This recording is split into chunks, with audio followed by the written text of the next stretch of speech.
Hi, my name's Jan Skelly. Jen Valentine. My name's Jen. Raleigh Thorne. Amy Mellors. I'm Ian Smith. Suzanne Coombs. Beth Rennick. My name's Sabrina. Caroline Henderson. Carrie Brune. Caroline Dixon. David Newman. Sean Green. Catherine Parker. Janet Smith. Lee Fabridge. Fiona Glover. James McComas. I'm Carmen. Esther Rennick. Jenny Dougal. Jenny Climbs. Janie Murray. Chantel. Jill. John Wambell. And Joni Guest. Kenneth McElroy. I'm Lawrence. Liz Brown. Fiona. Maggie Howard. Martin Hall. Meg Roger. Name's Ian Peace. My name's Adam Clark. Michael Sharp. I'm Roderick Thorne. I'm Roland Spencer-Jones. Simon Clark. I'm Simon Davies. Lauren Doughton. Steve Jennings. I'm Sammy. Willie Crombie. Danielle. I'm Marcia. I'm Rebecca. I'm Jasmine. I'm Ewan. My name is Stuart.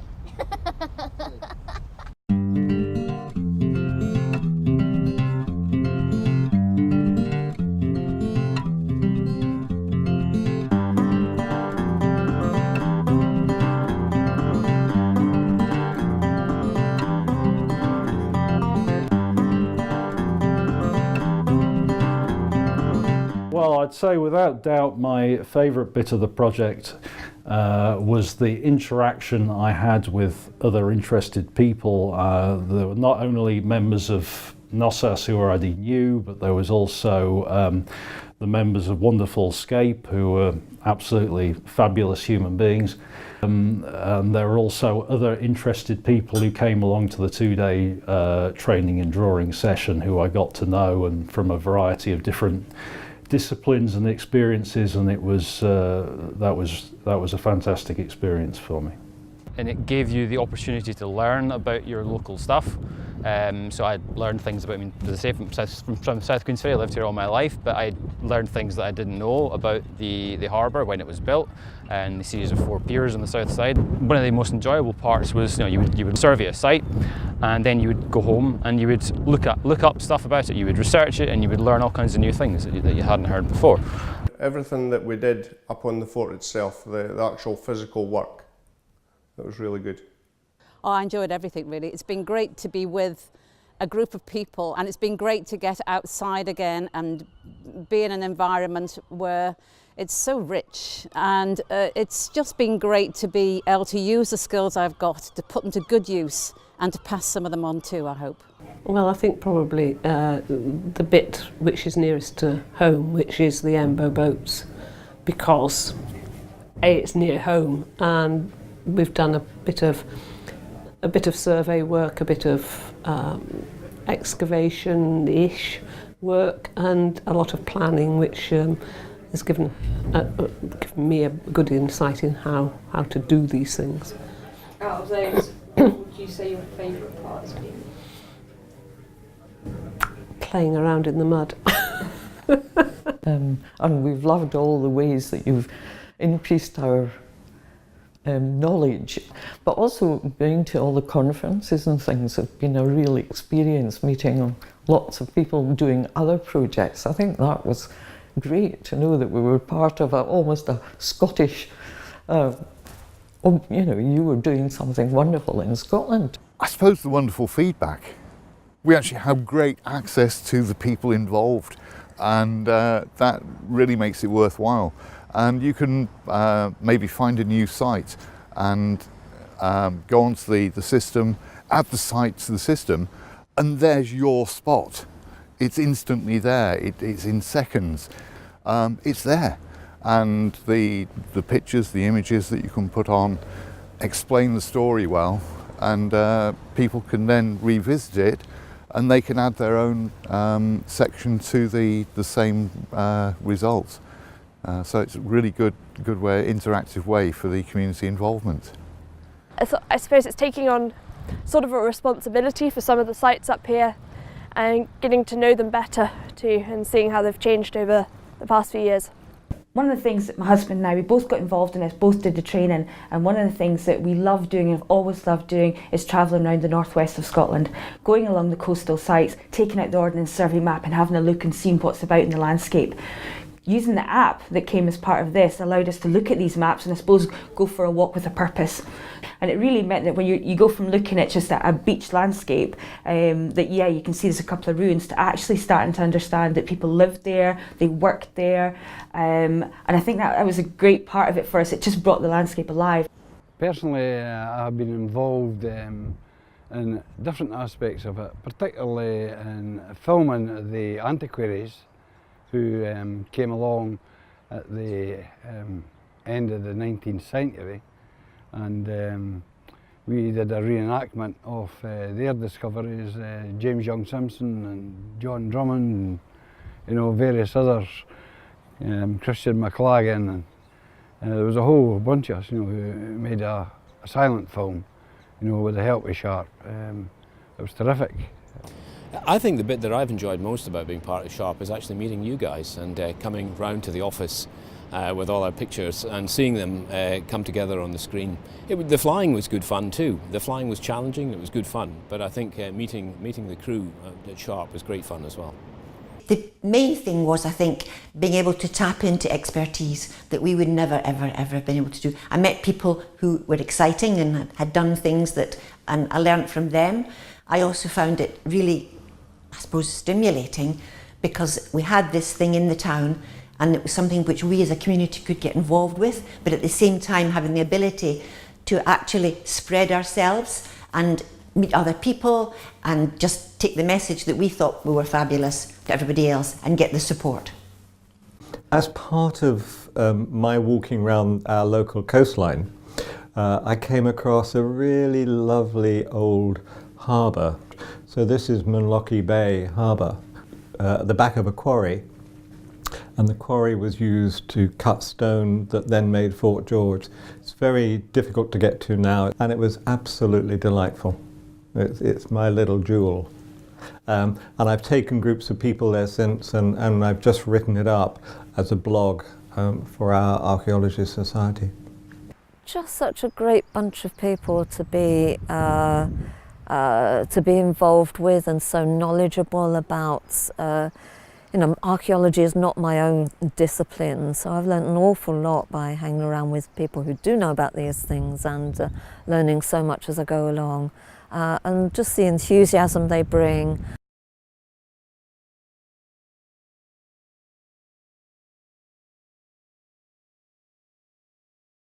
The most frustrating thing for me was keeping a hold of the big roller in the wind.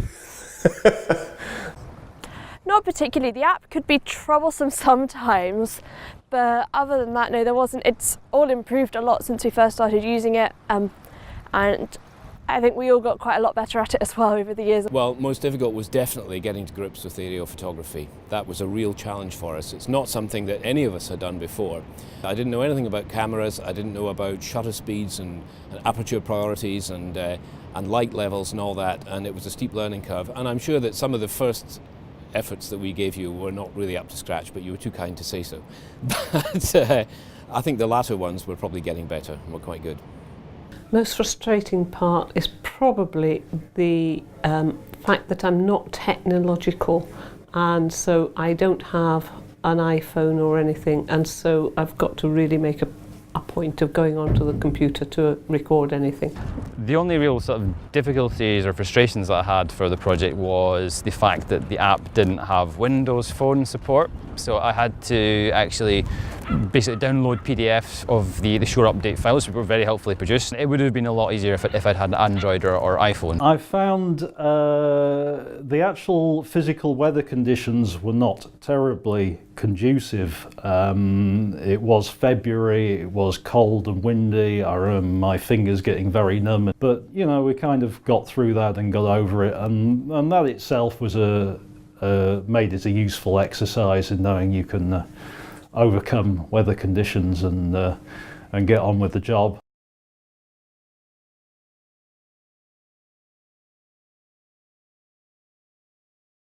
Definitely new technical skills through the photography side, and also I've been testing the skills I've already got, pushing them to their limits really.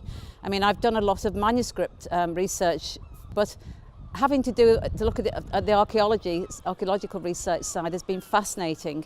My surveying skills have improved a lot, and also my identification skills have improved for pottery and bone, and learnt how to identify sort of the difference between human and animal bone, especially when we thought we found a child's body and it turned out to be a seal.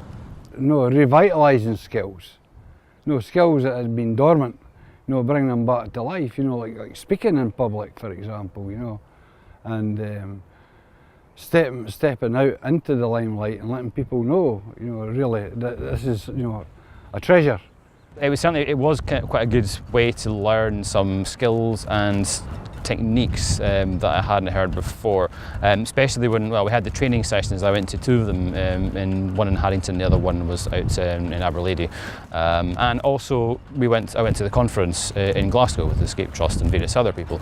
So that was a very good way of learning about all kinds of different archaeological survey techniques, and that was one of the cool things that I learned from SCHARP, is all the RTI imagery and the photogrammetry techniques which I've used and enjoy using myself. I do it just for fun. I've still been looking at things on the coast with a new light and looking for interesting sites that have been exposed. Every time I go past this sort of eroded bank, I wonder if there's any archaeology in that or something. So yeah, that's definitely something that's been added to my repertoire. So. Well, I've been out and bought a smartphone. In fact, I bought two, purely as a result of the project. I wouldn't have bought them otherwise. Definitely. We've learnt, the thing that I've learnt most of all, and I imagine if I went back to my early entries, they'd probably be quite flowery, they'd probably be quite opinionated, and I've learnt to really cut back on that and just present the facts as they are. We're better at the recording as well, I'd say, yeah. We come to recognise things, and there is definitely this sort of sixth sense you develop about spotting things in the landscape, and suddenly you get this sort of feeling in the back of your neck that you're looking at something that shouldn't be there, and it's different. I think that gave you the confidence to actually look at it in that context, go back and check like the HER records, which is something we didn't know anything about, and during the training that was brought out, these things. So it took us deeper into the kind of the online resources that are available. So the night before you go out to do an actual survey, you'd maybe go and look at the old maps from the National Archives and see what was perhaps named there before. You'd go into the HER and see if the environmental records show as being there, so that when you're actually out in the ground, you've got a little bit of background on it, a little bit of an idea of what else is in that landscape. And it really did, for me, reinvigorated my kind of desire to get involved in the archaeological world. Well, I never thought, I'd have to do presentations and things, because although Willie has done most of them at conferences, I do all of the ones when we do local ones, the history. And I just love history, so I've found finding out things just tremendous, and really enjoy that. Oh, definitely, yeah. For example, the reflectance transformation imaging, this photographic technique which has been used for the carvings in the caves. We were funded by Awards for Scotland to get our own equipment to do this, but we learnt about that through the SCHARP team, and have put that to work in the caves, and we have the skills to actually go re-photograph using this technique. We spent 2 days learning a bit more about the wrecks, about how we should draw them, and subsequently we had to digitise them. I was comparatively new to archaeological surveying and drawing at the time, so those 2 days of training and drawing were really useful personally to me as an exercise, and I've gone on to use those skills at excavations and surveys in a number of different ways. And I've also learnt an awful lot about the local history of Golspie and that area, and yeah, it's changed my life. Thank you, it's been a wonderful journey. I've learnt also skills about how to, I suppose in a sense, involve people, because often it's very difficult. You think that you can do it. Professionally, in my previous career, I was used to involving people in committees and things, but that was because they had to come, because it was a career thing. But now we were doing it on a voluntary basis, and I learned skills of how to actually get people who would normally not be interested to sort of set them alight so that they were interested, and I found that a great skill. What it did is it got me out really looking at my local coastline, and I really valued that.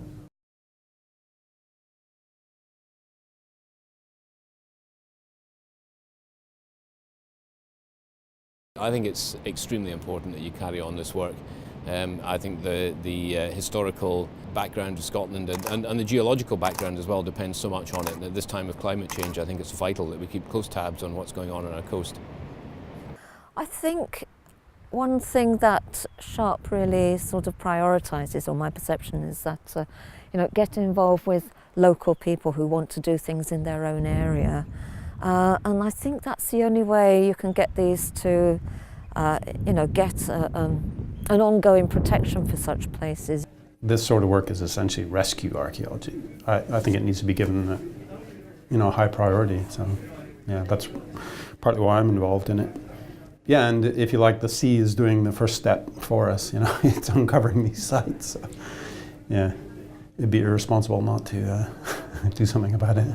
This could all be gone in 2 years' time, a year's time, some sites.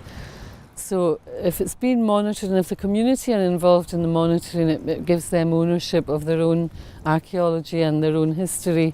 So I think that's really important too. The importance certainly for the Ember boats was the local understanding, putting that back into the community.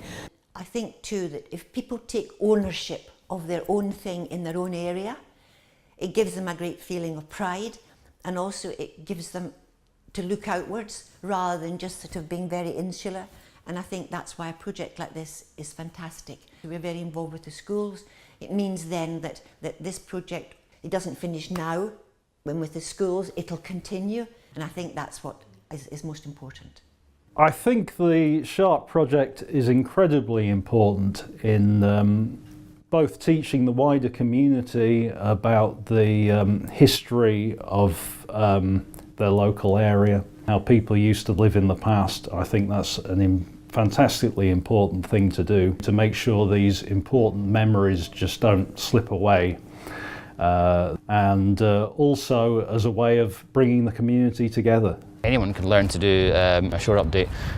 They're not difficult things. You don't need to be a technician to understand how to do them, how to make useful observations.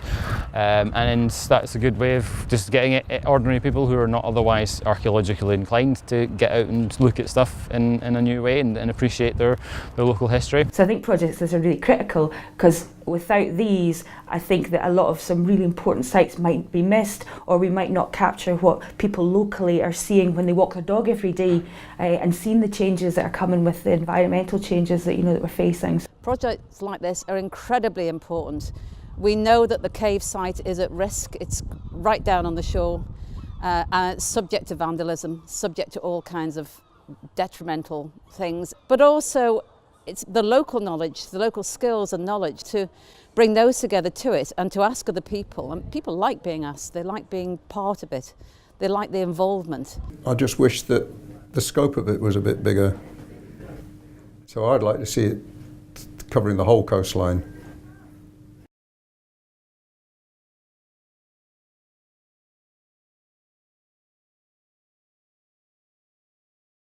I think really it's the encouragement to learn and develop more skills in spotting sites, in surveying them and recording them. It is one of the factors that's pushed me into doing a master's degree in a subject which was never a core part of my lifestyle previously.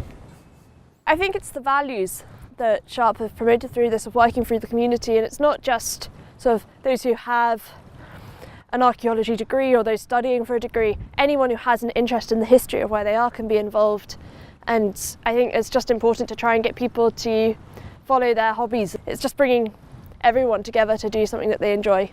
I think the vision of mapping the coastline and understanding the archaeology of what's eroding from the coastline, I love that vision. I thought it was really quite an exciting, bold vision to have. The ability to work in a team, and get on with other people who are like-minded, but in the same instance probably came from a different walk of life. But we were able to blend together, for the best results.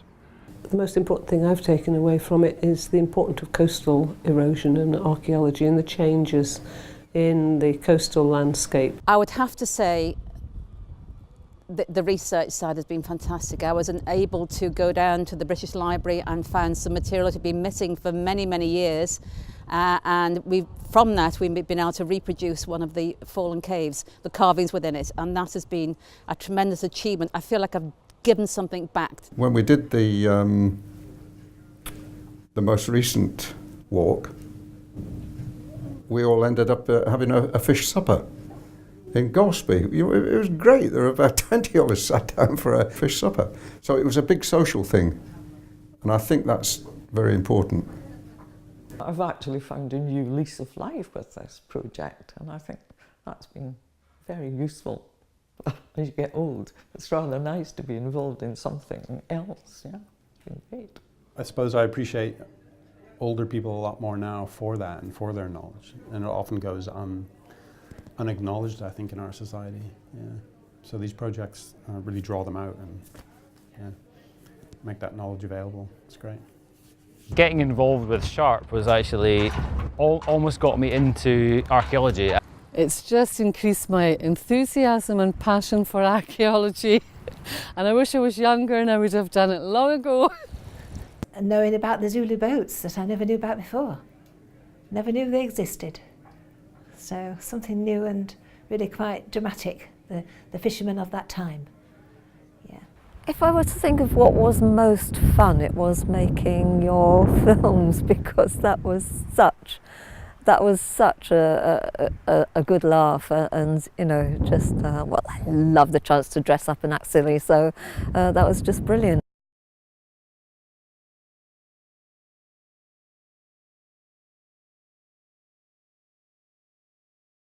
Absolutely, yeah, definitely. We would love it. I'd start today. I would just love it. Yes, very much so. Especially on the coastal sites. I like to be near the coast and the sea. I do like those. Would I work with you again? I most certainly would. Oh, 200%. Absolutely. I would love to get involved in any future projects that we're running. It's really opened our world to getting to know different people. I mean, the Highland Archaeology Conference, we wouldn't have come along to that or known about that if we hadn't got involved with this project. And it's been a stepping stone for doing lots of different things. So any opportunity to get involved in the future would be brilliant. And I've actually been inspired to sign up for a course at University of Highlands and Islands and off the back of getting back involved in archaeology. Definitely, sign me up. Yeah, anytime, I'd love to. Yeah, I would definitely be interested in working with SCHARP again. It's been a great experience so far, and I expect it would be good if we did more work in the future. Oh yes, I'm always interested in doing things with SCHARP and SCAPE, because they're a very good organisation to work for, and there's a lot of reciprocal involvement. They're very generous with their time and knowledge and that sort of thing. Definitely, no, we really enjoyed it. I think the main thing about SCHARP was that it's this really true and honest sense that they were connecting with their communities, and the communications we have, probably far too many for Ellie to answer. We constantly bother her, but when we do have communication, the answers come back quickly and they're honest, and she answers the questions, and you know, we feel and that makes it really worthwhile. So I think it's a fantastic project, and it's got to be continued. That's what I say.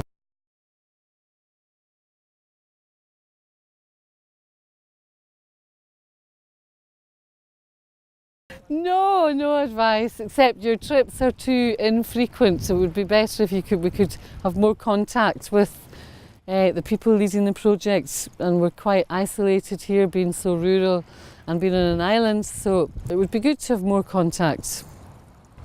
But as students, we're poor and we can't afford to travel away to meet you, so you have to come here more often. Do more of it. Well, just try to make it as inclusive as possible, and to focus on working with the older generation who are not always comfortable with the technology. Well, I just think you're all such a nice bunch of people that it's no, I don't see anything. I think you do a tremendous job, and Really, you're very welcoming, you work with us all, you don't make us feel that we don't know things. And I think that, nobody feels you're the experts. You actually are very good at infiltrating our group and making us think we can do things. The community archaeology scene needs is a new database. Forget DES, the local things, the county things. There's this a whole rack of stuff. It's ridiculous. Why can't we just have one? We just were in Norway earlier this year, and that's what they have here. There, they have one for everybody, and I think St Andrews should run it, because they do a very good job. I think sometimes, as somebody who's interested in this, it's sometimes difficult to find out all the information and all the interdependencies and all the groups that are involved. So the forums that you have and the newsletters, I think that's something that's really important. And any project moving forward, I think that's a really key thing to look at, is how do you engage with people, how do you keep people informed, how do you keep them interested? And I think what you're doing at the moment is really good, and to keep going with that. Perfect. Do you have anything else to add? Or? No, thank you. Here's my chocolate. All I would say is continue what you're doing, because you are stimulating, you're helpful, you're there, and you give great confidence to people like us to allow us to do these things. Without your backing and with your expertise, we would flounder. So what you're doing is absolutely fab. Expand more, take in more people, take in more of the community. Expand. Take the wind away. Set up lots more projects.